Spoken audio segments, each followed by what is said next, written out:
Hi everyone, this is Rob here. For those who don't know about the topic of this video, it's about depression. Um, I suffer from depression. I'm not going to lie about it. I'm not going to hide behind a veil. I'll tell you that I've suffered from depression. I was diagnosed in 2009, all the way up to 2010, where I got recently, over that time, I got over it. Then I got re-diagnosed again with full-blown depression since 10.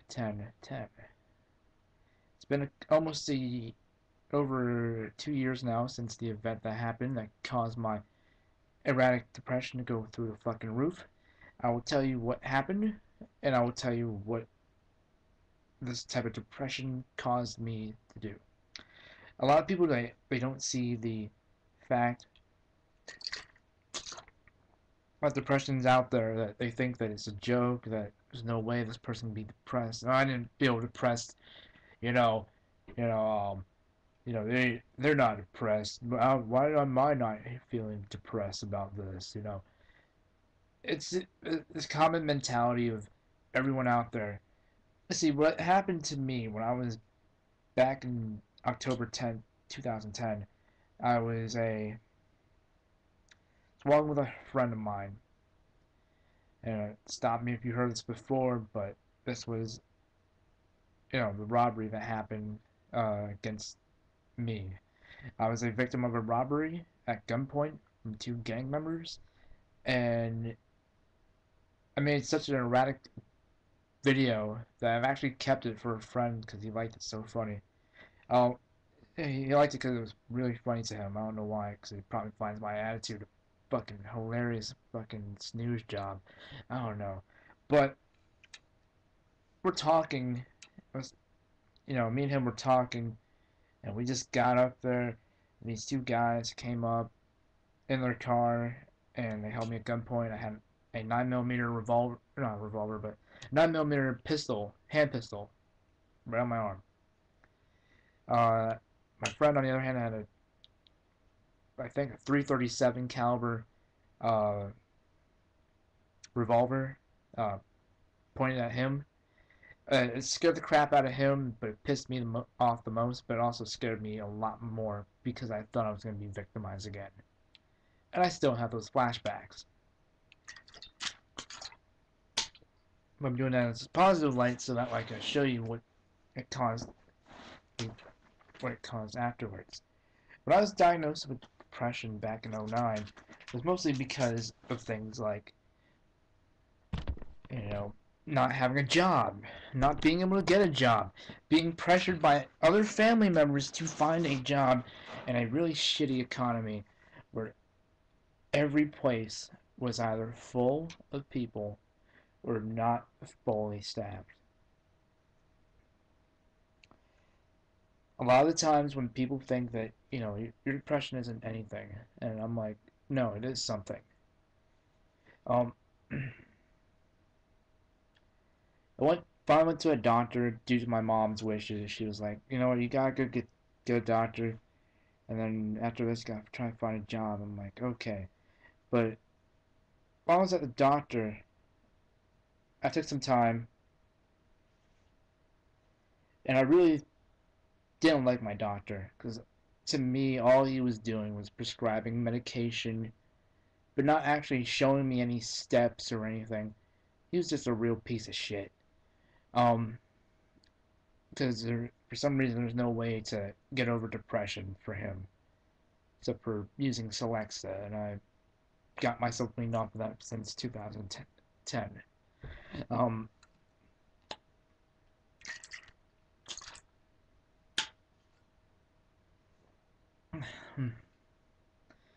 and what happened was the fact that I was being bummed out because I was being pressured by both my family to get a job, but when I try to find a job, no one wants to listen. They don't want to hear me out. Uh, I get that proverbial call. We're sorry, you're not qualified. You're not this. You're not that. We're sorry, and we can't do anything for you. But thank you for calling. Thank you for coming in. Blase, blase, blah.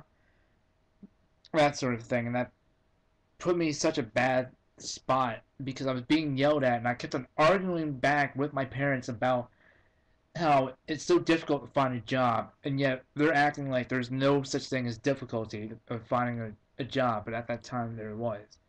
Right now, employment, the unemployment issue is slowly declining, and I was one of the lucky few, excuse me, to find a job with a temp agency, which I'm currently uh, working with.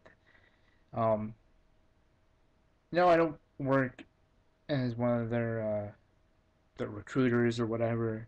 That's not my deal. My deal was to I was part of their staffing firm. No, actually part of their staffing side of things. I was actually one of their staff that goes to their jobs and does the work. Uh, and I've never looked back on it since. Uh, the problem I have with a lot of these things that go on is that depression really kind of sucks the life out of people. And some people think that just because you're depressed, you need to have medication, but you really don't. People don't understand depression. They don't know the psychotic basis of what depression does to a person. Pretty much, we know the causes, the links to depression,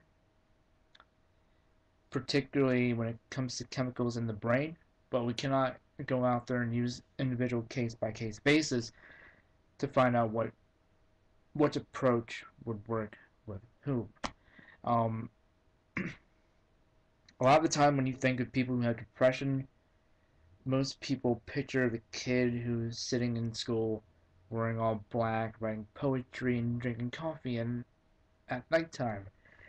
And that's the same vision of the characters of South Park, or the creators of South Park, they had about emo kids, which is not really true. Um, a lot of the time, people who have depression, they usually don't show it. A lot of the time, people who have depression are usually the ones that get picked on the most because they're looked at as weak-willed, weak-minded, self-absorbed, but not egotistically self-absorbed, but they're just self-absorbed because there's no one else like them. A lot of people think that depressed people are retarded, which is not true at all. Depressed people can actually think and act and do all the things a normal person can do. They can go and if a kid has depression, they can do the same exact homework, but it's going to take them a little longer to get over the depression first, and then go back to the homework and then learn himself something new.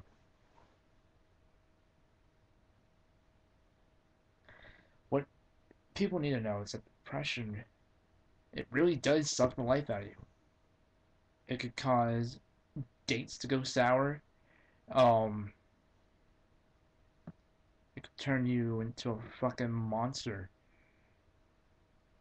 Think about the guys that did the Columbine shooting about 12 years ago. Those two guys suffered from really bad depression. I don't know them for real, but from what I've watched and read, they suffered from a lot of depression. They had suicidal thoughts. They did things that depressed people usually do. They try to cheer themselves up, but they don't find anything to cheer them up. So they go out there and they do something really, really heinous, causes 32 people to get shot, with 19 of them or so being killed, with themselves included. What people tend to forget is that a lot of cases of depression go unnoticed. And when they are noticed, no one does anything to help ease the tension, to help find ways to convert it into positive energy because they don't know, they don't understand the signs, they don't recognize the signs. Things like writing, talking about death, talking about suicide, talking about harming oneself or others, being a danger to society, um, talking about oneself in a matter of being sad all the time. You know, a lot of times people who are depressed don't know it. A lot of times they kind of get confused with stress, and that's a big problem. Some people think it's ADD, but it's not. Two different symptoms are the fact that people with ADD do it for attention, people with depression do it without noticing. People who are depressed usually harm themselves as a way of punishing themselves. Instead of doing something positive, say, if they're going to punish themselves, instead of doing 100 squats, you know, in the gym or at their house, they go out there and they just cut themselves with a razor blade, particularly on a wrist or on an arm. And a lot of people don't understand. A lot of people don't understand how depressed people think, how they act, how they feel. They think that they know them all by heart, but they don't.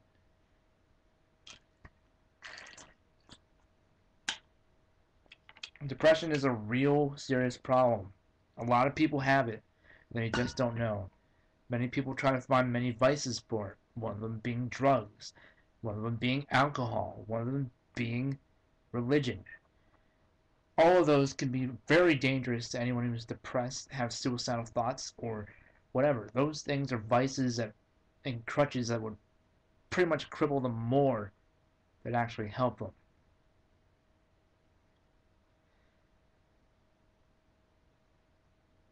What we need to say is that we need to find more people who can recognize the signs. So that way we don't have a Virginia Tech massacre or Columbine High School massacre. So that way we don't have any of these guys that they get out there and they have the worst shitty day of their lives, the worst shitty month of their lives, the shittiest year of their lives, and they plot some type of attack on the company they work for. Or they kill their own boss. Or they do things that would pretty much upset the media. Most recently, we had a thing that happened, I think in San Diego or someplace in California. It was in California, and it was this guy who decided just to kill a whole bunch of people or shoot a whole bunch of people. He eventually got caught uh, somewhere outside the city. Um,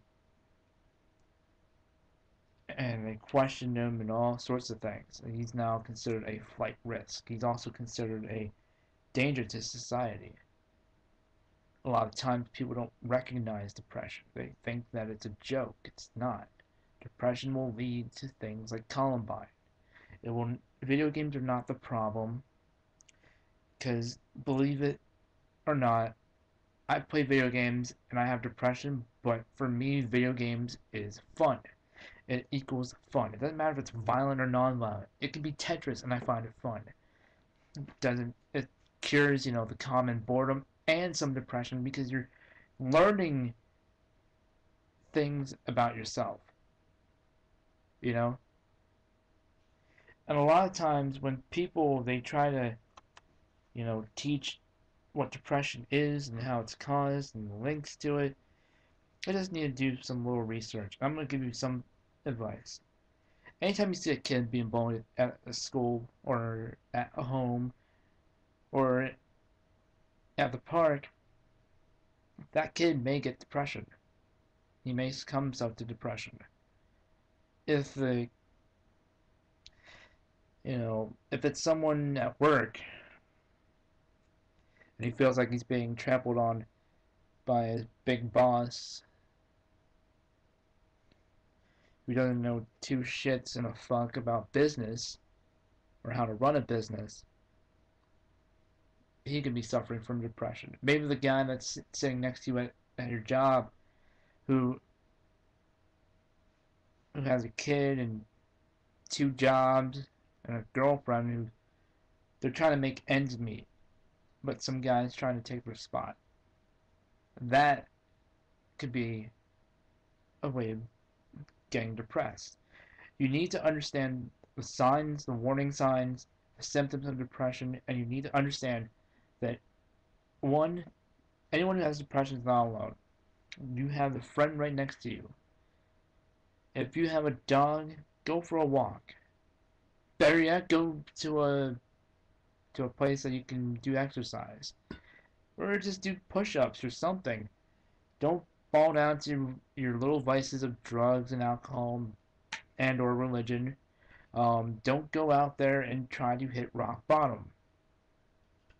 Sometimes when you hit rock bottom, it's kind of hard to get out. A lot of people need to understand that all these things with depression are real. You need to understand that anyone who has depression, anyone at all, Christian, atheist, Muslim, it doesn't matter. Anyone who has depression is bound to do great things, good or bad.